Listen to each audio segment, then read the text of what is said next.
queridos amigos, buenos días desde Santa Cruz, Bolivia. Kamusta na po kayong lahat? Sana kayo ay nasa mabuting kalagayan. Time check, it's already 9 in the morning, Bolivia time.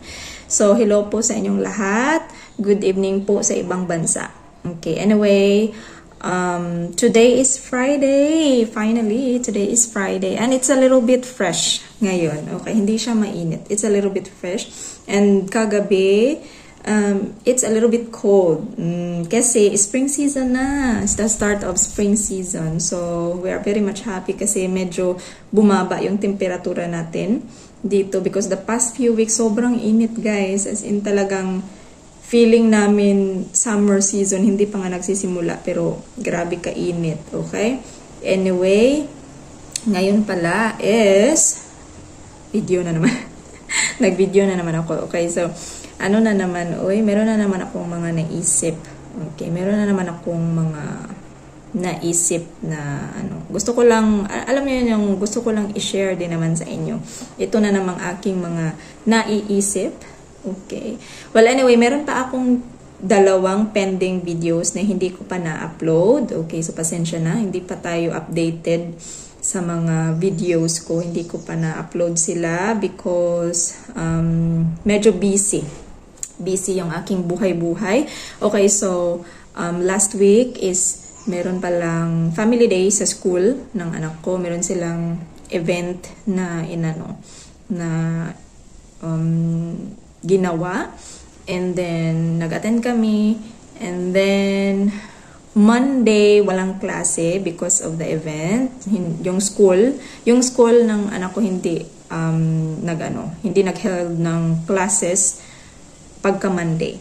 Because Sunday yung family day. So Monday, sabi nila walang klase. Tapos Tuesday was holiday. Okay, Tuesday was holiday. So, balik eskwela kami Wednesday.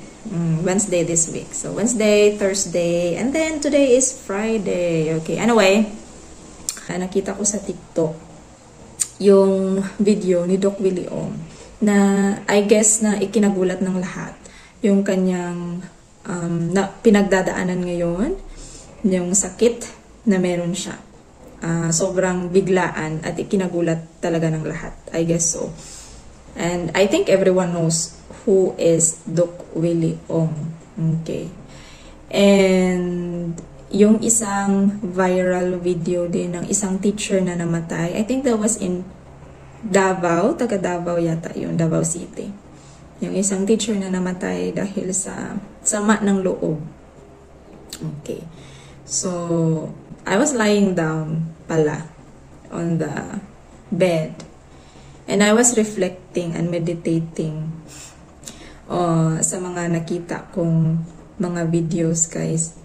About these two recent viral videos lang, no? Meron din akong naisip na meron din akong na-realize doon sa video din ni sino ba yun? Si Carlos Yulo, 'di ba?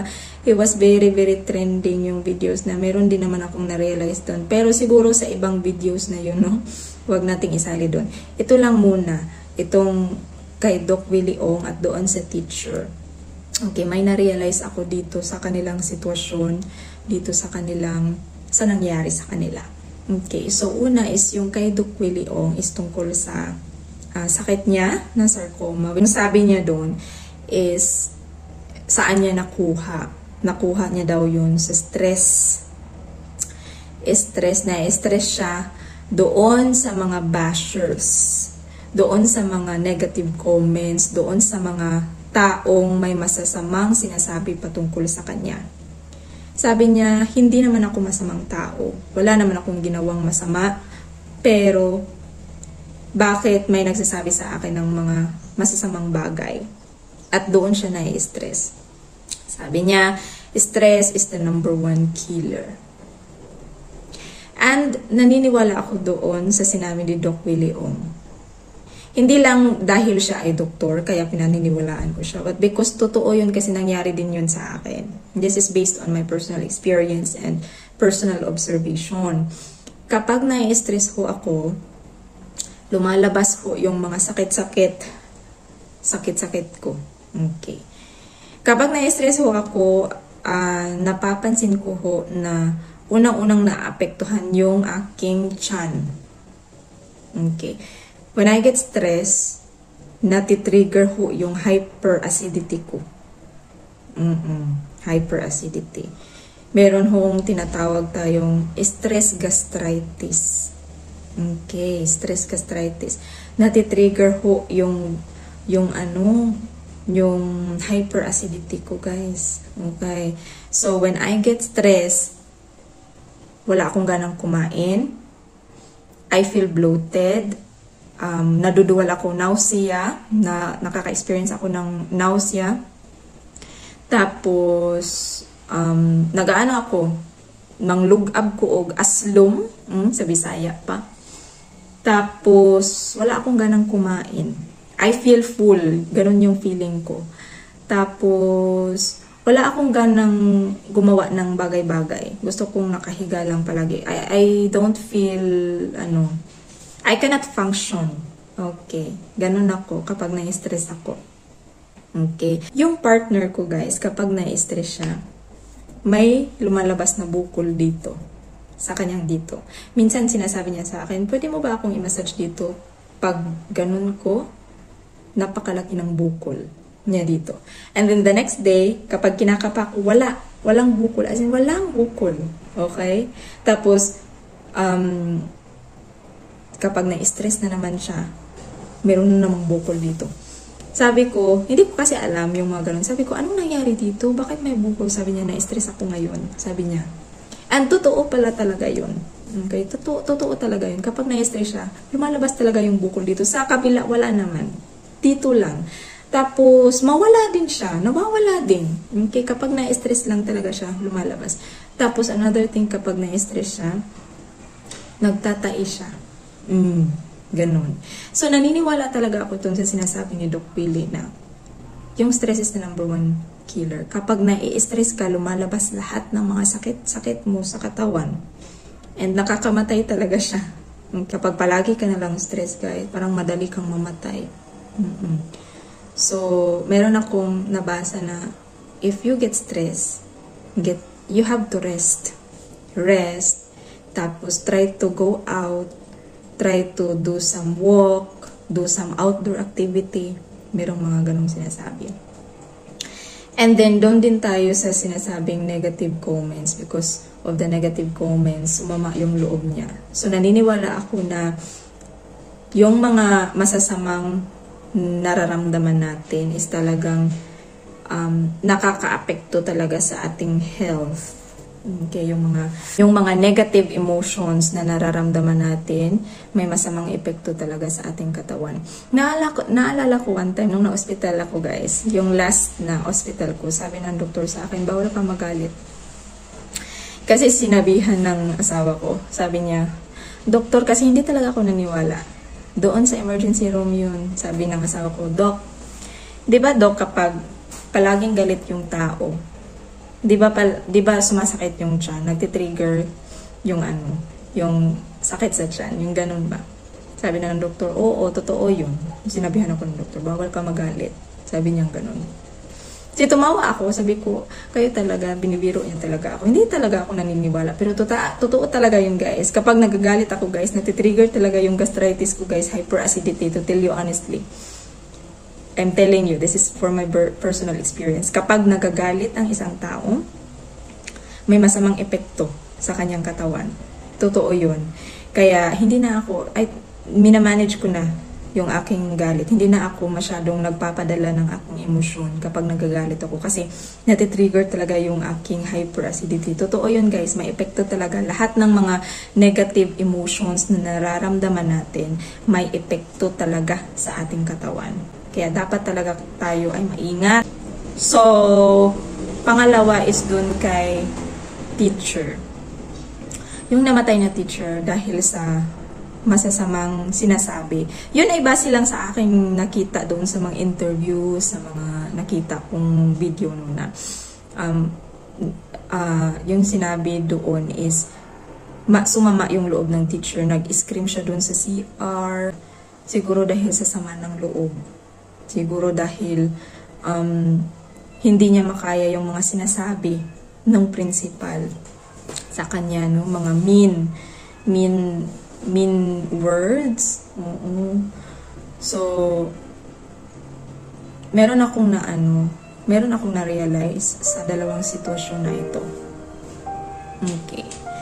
Words are so powerful na kung hindi tayo mag-ingat sa mga sinasabi natin, pwedeng magdulot. It's either it could uplift people or bring people or tear them down or could destroy others. Okay? So kapag hindi tayo maingat sa mga sinasabi natin, it's either could affect someone. It's either, dalawa lang yun, positively or negatively. Okay? So, kaya nga dapat tayo ay maingat sa mga sinasabi natin, guys. Sa mga sinasabi natin sa ibang tao. Okay? Because words are so powerful. It has the power to build people up and bring them down. Okay? They can it could affect people emotionally, intellectually, and physically. Okay. They can have a lasting impact on someone's self-esteem, confidence, and overall well-being of the person. Diba? Okay, so gaya nga sa sinasabi sa Bible, may sinasabi nga sa Bible, diba? Sa Proverbs 12:18, sinasabi doon na careless words stab like a sword, but the words of wise people brings healing. Kung isipin natin, if we think about it literally, napakasakit. Okay. So that is why it's very, very important to choose what words or what kind of words we are going to tell to someone. We are going to say to someone. Because our words is either, our words can inspire, motivate, comfort, and heal someone. Diba? It could uplift or enlighten. It could uplift and enlighten. Or it could depress someone or destroy someone. It could bring them down. It could tear down someone. Diba? We have complete control over the words we use. So we really must choose the words carefully when talking to someone. Pero may mga panahon talaga, at times, all of us, kasi, we can say things that we don't really mean. Okay? Sometimes, meron talaga tayong mga bagay na nasasabi sa isang tao na hindi naman talaga natin, parang hindi natin intensyon na sabihin yun. So, kaya nga dapat maging careful tayo. Dapat, we should think very well bago tayo magsabi ng kung ano-anong mga bagay. Minsan kasi, lalo na kapag taklesa, bitaw ka, lalo na kapag taklesa yung tao, may mga bagay na hindi mo dapat sinabi or hindi mo dapat sabihin, pero nasasabi mo kasi wala kang break. Parang nawawalan ka ng break sa iyong sarili, lalo na kapag taklesa yung tao talaga. Kaya nga, we have to think very well. Minsan minsan kasi may mga panahon na parang hindi na natin naiisip ng mabuti o masyado yung mga bagay na sinasabi natin. No? But, yeah, we really have to be very careful. Kumbaga, mukuan sa tamo, mupos sa tagkariyot. Mupos o sa tagkariyot ba mo? Huna-huna sa tagmaayo. Kung unsay atong isulti o sa gyud ta lamang musulti. Okay, kung murag dili ta kayo sure, if we are not so sure sa mga bagay na sasabihin natin, wag na lang. Sabihin mo na lang, no comment. No comment, o di kaya maging silent ka na lang. Kaya, ang lesson na natutunan ko dito, guys, is fill your heart and mind with wisdom. Okay? With good words, good deeds, good things, positive things. Kasi, kadalasan, kung ano yung lumalabas sa bibig natin is because yun din ang nasa puso natin. Kung ang lumalabas sa bibig natin is negativity, kasamaan, bad things, hindi magaganda, it's because yun yung nasa puso natin. Okay? Kaya, if you feel positive things in your mind and in your heart, good things, wisdom, yun din yung lalabas. Kusang lalabas yun sa bibig mo.